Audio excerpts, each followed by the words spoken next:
Okay, so it is truly an honor, a privilege for us to be welcoming series of students, series of entrepreneurs, series of very smart, passionate African individuals for this conference. I think this is one of the first most heavily invested, heavily attended, heavily organized. And why won't I want to hype what I'm doing? So you guys can please snaps to what we are doing. So amidst the various things that we publicized about the conference, we were heavy on the knowledge capital that will be sold at this conference. And every single bit of you registered for the conference without having to worry about too much. So I think the first person I want to congratulate today is yourself. So can you please put your hands together for yourself? It shows that there is still hope in Africa. It shows that there are still people who are interested in the concerns of the continent. I was speaking with Lele yesterday, and she said something that struck me. Africa is the future, and it's the truth. So that's why we are glad, happy enough that our dear brother and friend, Mr. Jasper Ifeanyi, came all the way, and his friend Dekene came all the way from Nigeria to Rwanda, ALU, for this conference. I mean, can you appreciate him? They did a lot, they were taxed with a lot, and under a short time, this is what we've been able to cook up, and we deeply do not take that for granted. My objective here really is not to speak. My objective is to bring your mind to a particular threshold before we begin or proceed in this conference. First thing I want to what's the right word now? First thing I want to drive home is this. I think we were leaving the house today. My friend and I took a motorbike coming to campus, and the gentleman who I leveraged to come here, he had some bit of hype on the price, but it took, and I noticed that as we were going down the road coming to campus, he wasn't speeding because we were rushing for time. Can you speed? Can you make some effort to increase your speed so that we can arrive at our destination at the appropriate time? You were hype on the price that you're going to charge, but you're not so hype on the movement. As we were moving on the path coming to campus, it then hit me.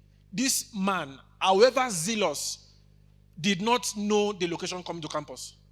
He depended on me to come to campus. Why I'm saying that is to say, in light of the conference, I have noticed in several rooms, several conversations, that we have more young people who are zealous to change the narrative of the African continent. However, there has been no presence of vision, clarity of vision as to what that future would look like.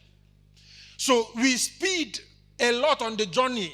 Let's do this, let's do that. There's a lot of, and it now dawns on me, however, that on the journey towards making Africa effective and better than it currently is, speed is not necessarily a primary factor. The speed for you to launch your initiative is not the primary factor. Your zeal to launch is not the primary factor. The objective I want you to think and answer before you leave this conference today is, do I truly have the image of what the Africa that I want to build would look like? Do I truly have the image of what the future I want to be successful at looks like? It's not enough to be zealous to want to do things. It's not enough to be zealous to want to change your life. What is the reference you have? The room is silent, and I think that's how I want it to be before we begin this session. Zeal, I'll say it again, and I say it not for want of words, but to stress and emphasize on specific things. Zeal is not enough. I have spoken with many people, specifically ladies, with all due respect to you, and I hear how very passionate about women that you are. I diagnose a bit further and find out that the person who is passionate about helping women is still dealing with hurts. Is still dealing with emotional baggages. Is still dealing with traumas. And you haven't taken out time to first heal.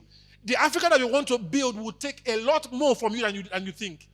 You need to take out time and not move on zeal or on speed, but driven by vision for what you want to do. The emphasis on your vision gives you my passion is getting too much. The emphasis on the vision has a constraint factor that it places on you. I define vision in many ways as one's ability to capture the invisible, and then his or her ability to convert that invisible into visible form. This is the difference and reason for why there's a difference in youth who have made it in life and those who are still struggling at it. Don't forget, it's called Success Conference. So a lot of what we're going to be talking about right now is going to be centered on how you can move from where you currently are, regardless of what your background is, to the person who is going to be the help of many generations, to the person who's going to be the face of Africa. My story is not much different from many of your story. I didn't come from plenty. I didn't come from much. I didn't come from an empowered environment. It took a lot dealing with self-worth issues, dealing with refusals. This is not, I've not been refused by a woman, so this is not refusal, it's not a woman. Dealing with a lot of refusal, a lot of no's, a lot of issues. But regardless of these issues that have been formed, the thing that has been a driving force for me, as it should be for you, is that you have captured effectively the vision of your preferred future. This is not motivational talk. This is not it. That in the place in 2019, 2020, at the time of my life where there was absolutely nothing desirable at all, the only thing I had in my imagination was that someday I will be called the blessing of my generation. That someday Africa will become better because of me. Africa will become better because of the things that I will do. Even with my rumpled trousers at the time, even with my unrefined speech abilities at the time, it did not deter my movement and my motivation to continue to be who I want to be. Back on the subject of zeal. Zeal is not enough. Speed is not enough. It's not enough to be organizing programs or organizing classes or organizing webinars. It's not enough. There has to be something that places an emphasis on you, the person, your character, your modus operandi, your values, your thought pattern, your perspectives, how you see life, how you treat life, how you address life. I say this a lot of times with a lot of passion because I've been with LU students for 2 years. I've interacted with many of LU students. The culture here drives you to be a founder on spot. But don't forget that sometimes to be a founder can be the very big mistake that you make. Not everybody is designed to be a founder. Not everybody is designed to create something. Most people are designed to assist other people's visions to come alive. You must take out time and answer that question. What is the Africa that you are imagining? What is it going to look like in 10 years from now? What is your responsibility now that can help to better that Africa? If you don't do that, it means that the objective of this conference was not fulfilled. Our emphasis is to drive you to think, to drive you to look that regardless of what you don't need money per se to start. And I'm saying this, he didn't come from money. So that's why please stand small. Please rise. Can we please applaud this man? See, in 2020 or so, this man had, at the time of his life where there was zero money, zero finances, this man said to himself that we will touch the world, we will do this, we will do that. At the time where he had no resources. So don't tell me that you are requiring resources to make impact. He began what he has been doing it steady and steady.